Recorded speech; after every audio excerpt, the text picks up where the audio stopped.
Welcome to the Animal Wellness Podcast, all about improving the lives of animals with better policies and practices in government and business. Brought to you by Animal Wellness Action, where we believe helping animals helps us all. Here's your host, Joseph Grove. Happy New Year, everyone, and welcome to the show. I'm Joseph Grove. Today's guest is Steve Dale, one of the most trusted voices in companion animal behavior in the country. For decades, Steve has helped millions of pet owners better understand the animals who share their lives. He's done so through his long-running radio program, Steve Dale's Pet World, through national television appearances ranging from The Oprah Winfrey Show to National Geographic Explorer, and through more than a dozen books that translate animal behavior science into practical, humane guidance. His newest book, Ask the Dog, may be his most important work yet, and it's written for children. At a time when dog bite incidents are at an all-time high, and when children account for at least half of those injuries, Ask the Dog introduces a simple but surprisingly radical idea. Before interacting with a dog, you don't just ask the person holding the leash, you also ask the dog.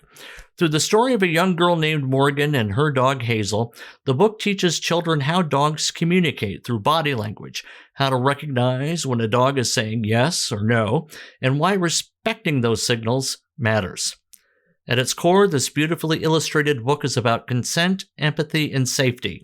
It challenges the long-standing assumption that dogs are always eager for human touch, and it reminds us that dogs have emotions, preferences, and limits, just as people do. By teaching kids how to read dogs early, Steve is not only aiming to reduce dog bites, but also to shape a generation that relates to animals with greater awareness and respect. Steve Dale joins us today to talk about Ask the Dog, what dogs are telling us that we often fail to hear, and why learning to listen, especially as children, can change lives on both ends of the leash. Steve, welcome to the show, sir. Wow. That's an amazing introduction because I wouldn't have even needed to write the book had I had you, because that's exactly what I hope to convey in the book. Well, you've written a lot of books. You've contributed to other books, but you say this may be your most important yet. Why is that so? Because we're talking about the fact that dog bites are at a record high. Dog bite fatalities are at a record high. So we need to do something about it. Now, there are many reasons, and I'm happy to talk about most of those, as far as, if not all of those, as to why we believe dog bites are at a record high. But one of the things we can do is we can pay attention to what the dogs are telling us and learn how to better speak dog. Right. The core idea, asking the dog rather than just the owner, it sounds simple, but it's pretty radical, right? I didn't grow up doing that. I would just go up and talk to a dog. My wife and I share an 8-year-old son, and she has been super about having the boy ask the leash holder, but we've not thought about teaching him how to read the animal. Talk about some of the nuances there. You go into them in your book, but let's hear a few from you. Yeah, sure. So let me explain, and this might, in part anyway, answer the question why I wrote the book in the first place, or what motivated me to think of this idea. So there I am, right in our neighborhood. I'm walking down the street with our then, probably 17-year-old dog. She doesn't care at that point about other dogs. And we have so many dogs in the neighborhood. Coming across another dog is no big news to her, or to me, really. So there she is, just doing her thing, sniffing at the grass. When you're that age, you just kind of do whatever you want to do, right? And there's another dog, a mid-sized dog, that's just a couple of feet from us. And a woman holding that dog, or holding the leash, and the dog is also just sniffing at the grass. And out of the blue, this woman says to me, she turns, looks at me and says, "Don't you want to pet my dog?" And I look at the dog, I look at her, and I say, "No, thanks." And she walked off in a huff, and she looked at me like, "Wow, you must hate dogs. What are you doing with a dog?" Well, but this dog was telling me in a subtle but clear way, "I don't want to interact with you right now." All the dog was doing was stretching to the other end of the leash. Dog saw me there. The dog certainly smelled me there, but didn't want to have anything to do with me. Also, the ears were back just a little bit. The tail was kind of like down just a little bit. That's all. Dog wasn't growling or jumping or doing anything clearly obvious. And when it was stretched to the other end of the leash, it wasn't pulling her. It was just stretched to the other end. Now, the dog could have been hungry. And maybe that's the direction of home. And it had nothing to do with me. But still, that dog was saying, right now, I don't want to interact with you. Maybe the dog doesn't like strangers. Maybe the dog was in pain for some reason. I'll never know why. But shouldn't we then, for two reasons, not one, but two reasons, for your money, you get not one, but two reasons as to why we should not interact with dogs that are saying in a way that is clear to the dog, it would be clear to other dogs, and would be clear and was clear to me, but may not be clear to everyone. And wasn't clear maybe to the person handling the dog, presumably the dog's owner. So one of those things is that, all right, the dog doesn't want to interact. Doesn't mean the dog would have bitten. Probably not, but it's possible. It is possible because the dog is saying clearly, I don't want to interact with you. But the other thing that hasn't been, to my knowledge, you mentioned the word consent, hasn't been really addressed is that don't at this point in time, when we know it's science, dogs have emotions just like we do. Now, for decades and decades and decades and decades, if not hundreds or nearly thousands of years, people who live with dogs intuitively knew that. But now science demonstrates what their brain chemistry looks like. And that soup in their brain is pretty much identical to ours. They may express emotions differently. They may feel them slightly differently, but they've got them. So don't dogs have a right at this point in time to just say no? And that's what this dog was doing. So for those two reasons, it occurred to me right there, I've got to help communicate to people how we should not only ask the person, because that person may not know, may not care, may not understand. We need to ask the dog also. You remind me of two things. One is an anecdote I'll share just because it continues to be very vivid for me. Many years ago, I worked for a newspaper that was owned by eventually our Congressman John Yarmouth in Louisville. And I would go in oftentimes late on the weekend and to work to get ahead of the copy. I would take my Great Dane with me, massive dog. At his full size, it weighed about 180 pounds. At any rate, John Yarmouth came by the office and I was working and had the dog. John comes in and the Great Dane's sitting beside me, and John reaches down with his gloved hand to begin to pet this Great Dane. And Steve, it was almost like ozone in the air. I could feel the hair stand up on the back of my neck because before I knew it, this Great Dane just lunged and was going to bite off the hand of our future congressman. And what a vivid, I think, illustration. Had John been paying attention to this Great Dane back against the wall, maybe showing some of the signs you did, a potentially violent encounter may not have happened. It was, I still think about it. But regarding autonomy and consent, I tried to teach my own children, the cat is not yours just to pick up and move to the couch just because you want the cat on the couch, right? We are sharing our lives with these animals. They are not here only for our ephemeral enjoyment, for whatever the moment may dictate. And I think that's kind of what you're saying, right? That these are beings, they feel things, they want things, they don't want things. And as individuals with their own emotional, I guess, agenda, set of preferences, they deserve the kind of deference you describe. Am I saying that right? I think you are. I think you're saying it absolutely right. I mean, 40 years or even 20 years ago, if you'd pick up a veterinary book even, that book might indicate that our animals don't have, our companion animals, cats included, may not have the same emotions that, in fact, don't have the same emotions that we do. In fact, some of those books, if you go back I don't know, 25, 30 years would say they don't have emotions, that they're just responding intuitively or instinctively. Well, we know all of that is not true today. And that dogs and cats are always, although this book is about dogs, are always, let me say that again, always communicating with us constantly, even by the way a dog sleeps next to you, or even the location of where that dog sleeps. And a part of what I do in the book is try to get that across, though it's a kid's book and I only have so many pages. The other thing is not only when to pet dogs, waiting for dogs to offer consent, waiting for dogs, and how you can tell it's okay, how you can tell that dog is saying, okay, I want to interact with you, but also how to interact. Little kids particularly, but let me take that back. So many people of any age go up to a dog they do know or don't know, and do one of those, pat the dog on the head.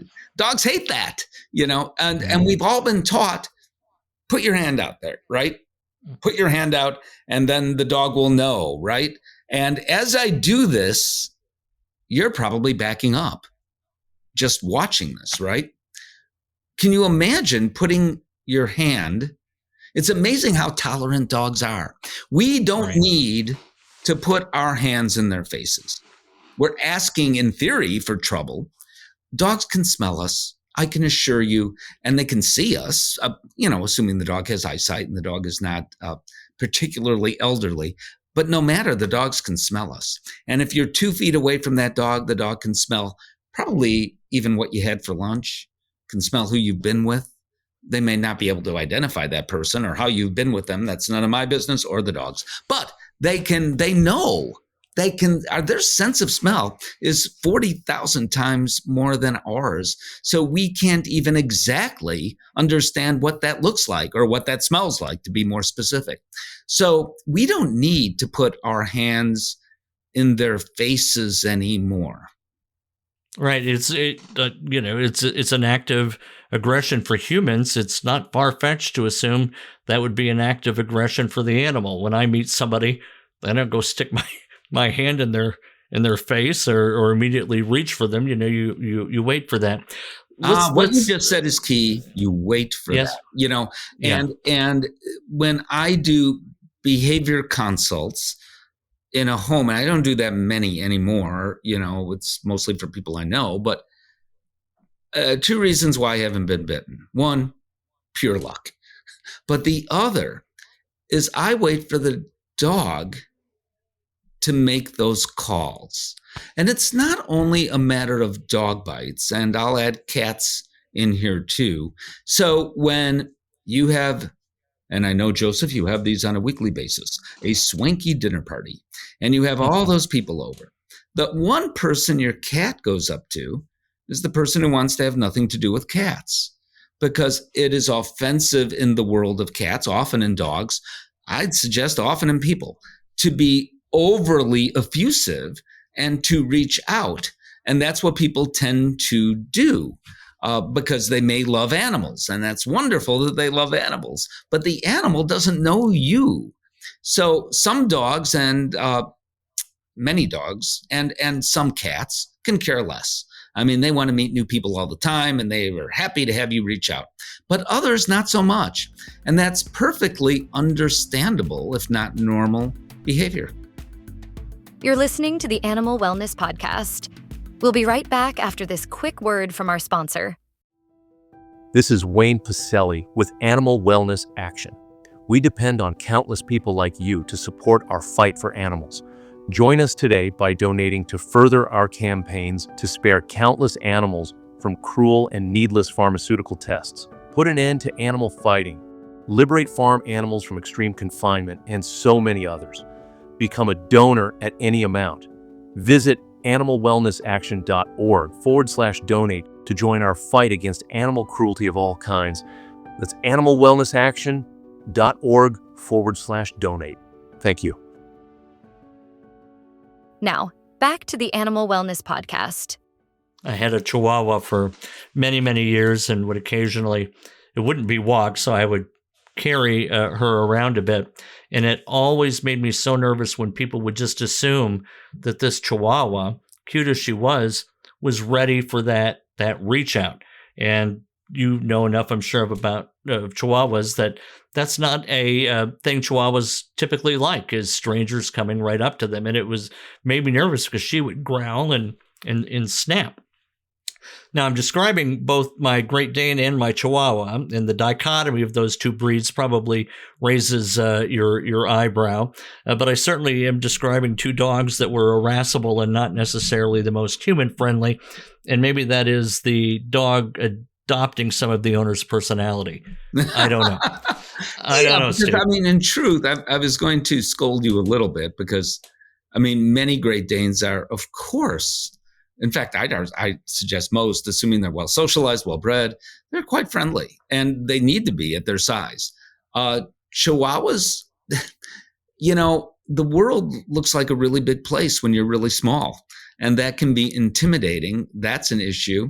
And yes, some Chihuahuas, based on breed and genetics and such, are going to be a bit more timid. But having said that, I've met countless Chihuahuas or Chihuahua mixes. We had one, and that dog I was talking about, that little dog that I was out walking she's passed away since, but she was a Chihuahua Terrier, and she did animal assisted therapy, and little kids loved her. She loved little kids, and so I don't like generalizing like that. And one of the concerns I have of many about dog bite numbers going up. So let's say you're watching this and you say, I don't care if dog bite numbers go up. I don't even like dogs. Well, I'd wonder why you're watching this, but no matter, you should care. Or you have a friend or neighbors who don't like dogs or whatever. Maybe they have cats and they don't care, or they have pet gerbils and don't care about dogs, It matters because as dog bite numbers go up, most bites happen within homes. Most bites happen to people whose dogs they actually know, where everything I say and ask the dog goes along with even your own family dog, respecting what that dog is saying. But here's what I'm getting at. As bite numbers continue to go up and we pay for dog bites, we pay more because we tend to have a litigious society, you may have noticed. Those lawyers are asking for more and more money. The injuries may cost more because medical costs, never mind additions to that, are added on by those lawyers I speak of. No matter, everybody pays for it in their homeowner's insurance. So an example of what I'm talking about is if you live where I live in Illinois, you don't have a lot of hurricanes, but I pay for them when they hit Florida because all of the insurance companies spread that bad news, if you will, across everybody who is insured. So that's one concern I have. Another is that I don't want to go back to the days of breed-specific bans, pit bull bans, or dogs that look like dogs you'd call pit bulls, because by and large, they are mixed breed dogs anyway, or banning Rottweilers or Great Danes or other dogs that happen to be on a list. As dog bite numbers go up, I'm worried that once again, newspaper and media reports will refer to them. It's interesting when a golden retriever inflicts a serious bite, it's a dog bite. When a dog that looks like a dog we call a pit bull inflicts the same bite, the publication or blog will say, well, that's a pit bull. A dog is a dog is a dog, as far as I'm concerned. But I am concerned because I don't want to see us go back in time, because we know those sorts of bans do nothing to inhibit dog bite numbers. And there are other reasons too. Obviously, the most obvious reason is that who wants to see people bitten? And cynology, which is a fear of dogs, according to the American Psychological Association, is at an all-time high with kids. And that is because of dog bites themselves being at an all-time high, or at least one can jump, I am, to making that assumption that the two are connected. And while we have more dogs in America than ever before, which is part of the issue right there, we just simply have more dogs, but the dog bite numbers have exceeded the percent that we've had in the increase in the number of dogs significantly. And why is that? I mean, that's a fascinating trend, right? I mean, if the number of bites is outgrowing the percentage of dogs around what is causing that disproportionality? We don't know everything for sure. Certainly what I describe and what the book is about and what we've been talking about matters to pay attention to what dogs are telling us. Those bite numbers could go down. But to answer your question more directly, we have more multi-dog homes than ever before. These are not, by the way, I'm rattling off some of the answers, but they're not in any specific order. We have more dogs being purchased at pet stores and online. Now, the pet store part is diminishing in places because of bans against selling dogs in pet stores, but there is no such ban in purchasing them online. And you're thinking, well, what does that have to do with anything anyway? Well, these dogs are likely not to be well socialized. And a dog that isn't well socialized is likely to have that problem. During the pandemic, if you think about it, so that was 2019, 2020. And those dogs are now adults now that were purchased, if they were purchased young during the pandemic. And they may not have been well socialized because of the pandemic. So nobody's fault. They didn't go to dog training class or weren't socialized properly necessarily. But here we are today paying a price for that in part. I think it's a combination of all those reasons and other reasons as well. We have more dogs living in the city than ever before. We have more dogs living everywhere, but I wonder if that has something to do with it as well. So it's this. Yeah, and we're taking dogs more places too, right? I mean, And I can't go to the local Walmart anymore without 3 or 4 people carting around their dogs. They're not service animals. No, so they're put and I love into that. more. I love that. So Yeah. thank you for bringing that up, because I'm hugely concerned that it'll be insurance companies, by the way, that change it. If a bite happens at your local, what did you say, Walmart? If a bite happens there, then that local store will report it, or it may be reported by the person who's bitten, whatever, to the insurance company. The insurance company will say, well, if you're going to have dogs there, we're going to charge you 5 times as much now, or whatever. So it'll be insurance companies that drive limits in America on what Europe has been doing for decades and decades and decades. And that is, you can walk into a restaurant, not every country in Europe, many countries. I recall going to France. I saw this little hook and I thought, can I say this? Is this politically correct? I thought it was for little people, because it was the hook was down there, for coats for people, children or something. I didn't know. It was for dog leashes. And Nice. Who knew? You wouldn't have that here. Well, now you're starting to see, as you describe, a pet-friendlier society. I don't want to go back in time. And in fact, I suggest, maybe not all, but most of those dogs that go to these places are well socialized. They're not necessarily the problem. And these aren't only, quote unquote, aggressive dogs. They are dogs that, for any number of reasons, may lash out. One, I'll talk about, and I write about it a little in the book, Ask the Dog, and that is National Hug Your Dog Day. And you're thinking, why is that bad? Well, the human-animal bond supports that, and I love the notion of it. But dogs actually don't like to be hugged. Now, some dogs learn, okay, that comes with human attention, so it's worth it. Some dogs figure, oh, what the heck, they're so tolerant anyway. They don't, However, other dogs, on occasion, especially if a stranger hugs them, may literally bite back, or at least try to warn that person, I don't like to do it. And that person either feels, I've got the right to do it, or they're not understanding dog is a second language, and they're not understanding what that dog is trying to say. I want you guys now to begin a campaign, and I'll be right there with you, to change National Hug Your Dog Day to National Love Your Dog Day, because you can express love to dogs in all sorts of ways. We don't need to hug dogs. Dogs are not born to understand what hugs are all about. It's interesting that apparently, from the research I've done, because this is not my expertise per se, but I've done some research, and apparently you can meet someone, not a stranger necessarily on the street, but see someone you know in any country on the planet, anywhere. And a hug means the same thing. A variety of different things, either to console or to say, hi, I haven't seen you in a while. I mean, a variety of different things.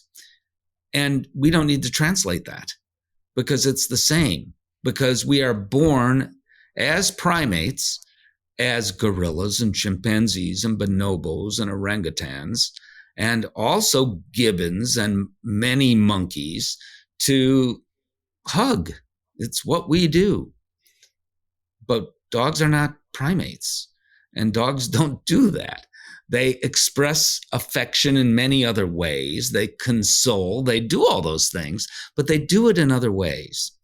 The other thing is that sometimes we hug, not understanding that may actually hurt the dog.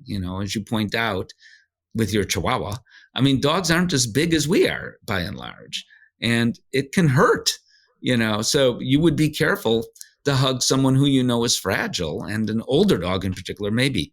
So I wish we could change National Hug Your Dog Day to National Love Your Dog Day. I'm all about loving dogs. That's fine. Yeah, but not the hug. And I want to go back when you talked about some of the factors that may make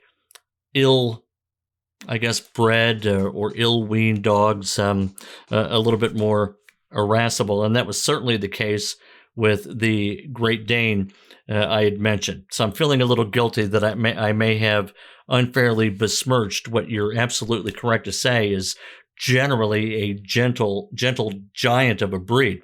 But this Great Dane, whom we acquired, I guess I was in my mid-20s, didn't know any better, bought him from a stereotypical backyard breeder who, after the puppy was 3 weeks old, told us it was time to come get him. So not nearly enough time being weaned, not great conditions. And then on top of that, this poor dog had been briefly stolen from us and spent some time in the home of dog fighters and had suffered some abuse there. So this Great Dane had a number of factors that no doubt made him less likely to receive warmly an outreach. But every other Great Dane I've ever mentioned has been super, super sweet. So for parents who are listening, for anyone who's listening, Steve, when we walk up to a dog, when we see a dog, right, and walk up to, get in the general sphere where contact may be possible, what are the things we should look for that definitely say, maybe this dog is fine the way he or she is, doesn't need me to pet it? I love that question, which, by the way, to answer properly would take about an hour. But I'll offer some answers. But I like the way you asked the question. And it's the reason why I was going to write a book for adults about this general theme. And it happens, I'm being honest with you, a children's book author just called me and said, do you have any ideas? And I said, and I've never written a children's book before. I said, I actually have one. And what I thought about was that children's books oftentimes children are being read to by the adults. So my hope is that the adults will get as much out of it as the kids. All right, there's a whole litany of signs here, and some are clear and some aren't. But I don't know. I'll start with what's the ears back. Now, there could be other reasons for that. Some of that may be breed specific, but generally that is a concern. Ears straight up and pointed out. Same thing. That dog may be uncomfortable. But again, and sometimes dog-on-dog communication is unclear because of this. Because when the ears are pinioned, like in Dobermans or Great Danes, and they stand up like that, that's the way they are now, right? They don't have the flexibility to move those ears very much. So that can confuse other dogs, not to mention people as well. But that could be a concern. So you don't only look at one thing. You instantly get a feel looking at the dog as a whole. So the dog is standing there with a paw up in the air. That's actually a sign of stress. It could be that the dog is trying to get attention. It could be other things. Lipping, that's actually a stress signal. A dog who's licking his or her lips. Could be the dog also had peanut butter. So again, you have to look at this whole thing as a whole before, that paw up. Maybe it's really cold outside and that paw got really cold because you live where I live in Chicago, So there are other reasons for some of these things. The tail down, tail's not wagging, or the tail is wagging really, really fast. And we've all been taught that's a happy dog. No. That's an excited dog. Now, that could be a happy dog when you're excited, but could you also be mad or upset or feeling insecure and be excited as well? Your own emotions. And same with dogs. So just because they are excited doesn't mean they're happy to see you. It can mean they're just as unhappy to see you. Stretching to the other end of the leash, as I described earlier. A dog looking in the opposite direction. A dog clearly saying, or clearly to me, but maybe not to everyone, saying, I don't even want to look at you. It's not because you're ugly, although that could be. I just don't want to interact with you. And it could be any number of reasons why, but that dog is, to me, saying, I don't want to interact with you. A dog, on the other hand, staring you right in the eyes, that could be aggression.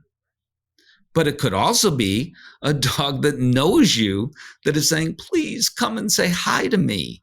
So again, it's the context and it's the combination of signals. A piloerection, which is the fancy way of saying that the dog's hair is literally standing on end. We've all seen that. Well, good. I'm glad you defined that because this is a family-friendly show, Steve. Yes, I thought you were going to get us in trouble. No, well, I could at some point, but that's what that is. And that is a dog saying, I'm fearful, and or a dog that's aggressive because of fear. But it's definitely a dog at that point when the hair is literally standing up on the back of its neck, and or you can't really tell if you're outdoors, but indoors you may be able to tell. The hair is literally flying off the dog. Yeah. Think when you go to a veterinary clinic and with a small dog, you put the dog up on the table. And then 20 minutes later, after the veterinarian does the exam, you remove it and you see all this hair on the table and on your sweater or whatever you're wearing. Well, that dog is uncomfortable, emotionally uncomfortable. And literally is losing its hair as a result of that. So these are all, and there are others as well, but this will give you an idea that now my guess is that a lot of people who have dogs know a lot of these, may not know them all, or may not understand them all, or may not recognize them sometimes in their own dog. Because what's that expression? The forest from the trees or the trees from the forest or wherever that goes. It's hard to tell sometimes when it's your own. Sometimes it's easier to tell when it's your own. And when it's a stranger's dog, you may be uncomfortable as well. Or even if you're comfortable, you may be saying, well, I'm in charge here because I'm a human being and the dog is going to, it's amazing how tolerant dogs are overall. But at some point in time, even the most tolerant dogs, but again, even if that dog doesn't bite, I suggest, and I'll use the word right, that dogs have a right to just say no. Right. Very, very well said, and a nice summary point on that. Just as we have a right to say no, dogs, cats, even my son's bearded dragon, I think, has a right to say no. Steve, we very rarely give shout outs, not often enough, to illustrators. Tell us about your illustrator and how that process went for you.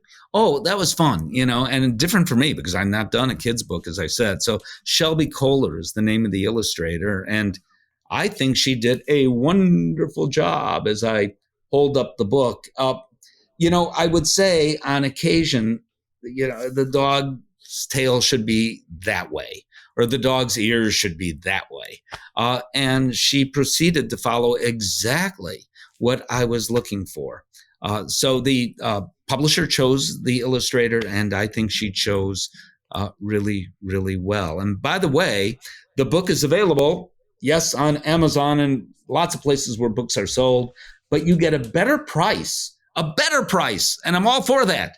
If you go directly to the publisher, Bealu Books, and that's BEALU Books.com. BEAL. All right. Well, oh, yeah, and you know what?